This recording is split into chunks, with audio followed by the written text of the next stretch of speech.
አላህ የሰው ልጆችን ዱንያ ላይ ሲያስገኝ ለሁሉም ዋጋ ሰጥቷል፣ አክብሯቸዋል። በኃያሉ ፈጣሪ አላህ መኸለቃችን የክብራችን መነሻ መፍለቂያው ነው። ታዲያ የትኛውም ሰው የተፈጠረበት የተከበረ የሆነ ዓላማ አለው። የሆኑ ጥቂት ሰዎች ለቁም ነገር ተፈጥረው ከዚያ ሌሎቹ ተረስተው ወይም ሌሎቹ ተመልካች ሆነው እንዲኖሩ አይደለም የአላህ ሱብሓነሁ ወተዓላ ፍላጎት የነበረው።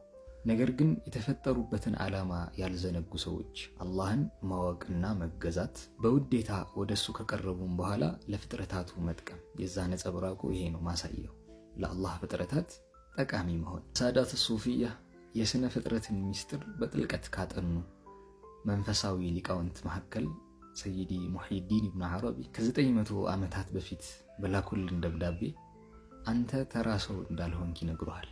የሩህህን የመንፈስህን ዋጋም እንዴት አድርገህ እንደምታውቅ አንዳንድ ነገሮችን ይጠቁማሉ። እስኪ እሳቸው ያሏቸውን ነገሮች አንድ ላይ እንመልከት። በመጀመሪያ የአላህ ሱብሓነሁ ወተዓላ ትእዛዛት ውስጥ ራስህን መመልከት።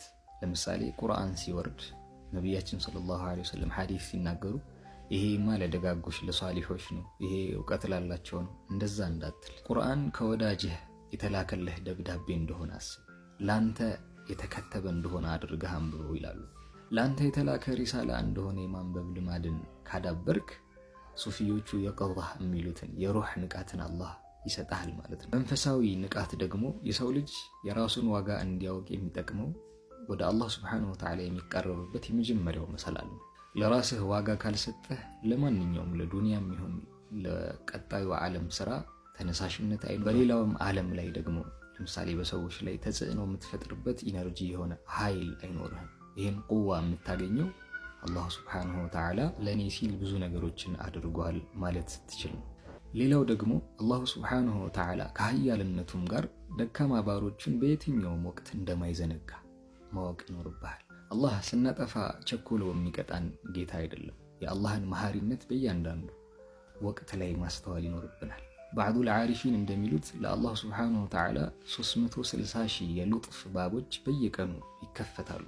ማለትም የሰው ልጅ ቀልቡ ልቡ በጠራበት ልክ ከአላህ ሱብሓነሁ ወተዓላ የሚላኩ መልእክቶችን ማንበብ ይችላል። በየትኛውም ወቅት ላይ ህመም፣ ደስታ፣ ወዳጆችህን መለየት፣ ምንነቱ ያልታወቀ የብቸኝነት ስሜት፣ በህይወትህ የሚገጥሙ የትኛውም ለውጦች፣ የህይወት ውጣ ወረዶች ከአላህ ሱብሓነሁ ወተዓላ የሚላኩ መልእክቶች ናቸው። እነዚህን መልእክተኛዎች ለማስተዋል ግን ጥሩ ቀልብ እንደ መስታወት የነጣ አንጸባራቂ የሆነ ልብ ያስፈልገናል ማለት ነው። ሶስተኛው ደግሞ ሙራቀባ ነፍስህን መከታተል ነው። አላህ ሱብሓነሁ ወተዓላ ወደ አንተ እየተመለከተ መሆኑን ማስተዋል። ወደ አንተ የሚመለከተው ሊቀጣህ አይደለም፣ በል ሊየህዲየክ ወደሱ ሊመራህ ፈልጎ ነው። ሙራቀባ ከፍ ሲልም ግቡ የሚሆነው ምንድነው? የአላህን ሱብሓነሁ ወተዓላ ቁድራ ቻይነት በሁሉም ነገር ውስጥ ለማስተዋል መሞከር፣ ራስህም ላይ ሌላውም ላይ።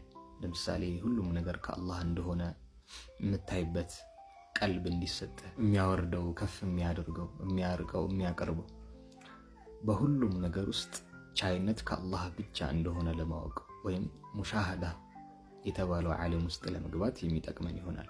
ይሄ ግን የሚሆነው ከልባችን ውስጥ ከአላህ ውጭ ያለን ነገር ሁሉ ማስወጣት መፋቅ ስንችል ነው፣ ራሳችንን ጭምር ይላሉ። ሶስተኛው ደግሞ እጥሉብ ልዕልም ላኪን ሐውልሁ ኢለል ሕክማ፣ እውቀትን ፈልግ፣ ነገር ግን ያንን እውቀትህን ወደ ጥበብ መቀየር ይኖርብሃል። እውቀትህን ልብህ ላይ እንዲቀመጥ ከምላስ ያለፈ የሆነ እንዲሆን ጥረት አድርግ ይላሉ። ካልሆነ እውቀትን ከልብህ ላይ መተርጎም ካልቻልክ ወረቀት ላይ የተጻፈን ነገር ስላነበብክ አዋቂ ልትባል አትችልም።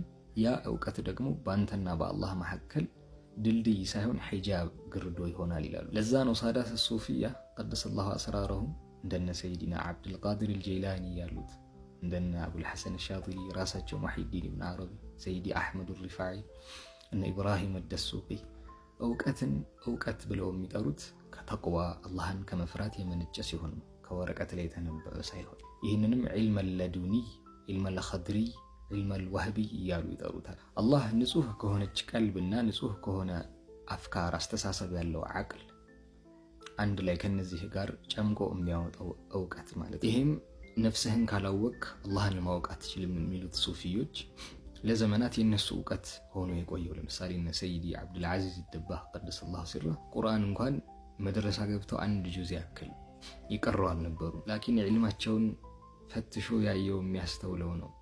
በጥበብ ቃላቶችን ያፈልቃሉ። የቁርአንና ሐዲስ ትርጓሜ እንኳን ሌላ ዑለማዎች ከሚያውቁት በላይ እነሱን ሁላ በሚያስደምም ሁኔታ ይናገሩ። ታዲያ የዚህ ሁሉ ዒልም መፍለቂያ የሆነው ቀልብ የሰይደል ውጁድ ሰለላሁ ዐለይሂ ወሰለም ቀልብ ነው። አነቢይል ኡሚ ሰለዋቱ ረቢ ወሰላሙሁ ዐለይህ። በመጨረሻም አንዲት መልእክታቸውን እንተዋወስ። የሚያስደስትህን ሐሴትን የምታገኝበትን የሆነን ሌሎችን የምትጠቅምበትን መንገድ ፈልግ፣ በትንሽም ነገር ቢሆን። ነቢያችን ሰለላሁ ዐለይሂ ወሰለም አላህ ዘንድ በላጭ ሰው ብሎ ማለት ለሰዎች ጠቃሚ የሆነው ነው ብለዋል። ሳዳት ሱፊያ ሰዎችን በመኻደም ሰዎችን በመጥቀም ላይ የተለያዩ ኢንቴንሽኖች ንያዎች አሏቸው። በመጀመሪያ ለአንድ የተቸገረ ጭንቅ ውስጥ ላለ ሰው መድረስ በራሱ የሚሰጥህ ደስታ አለ። ያ ሰው ከጭንቁ ሲፈረጅ ስታየው ማለት ነው። ኢንሻአላህ በሌላ ጊዜ የምንተዋወስ ይሆናል። وصلى اللهم على سيدنا محمد وعلى آله وصحبه وسلم.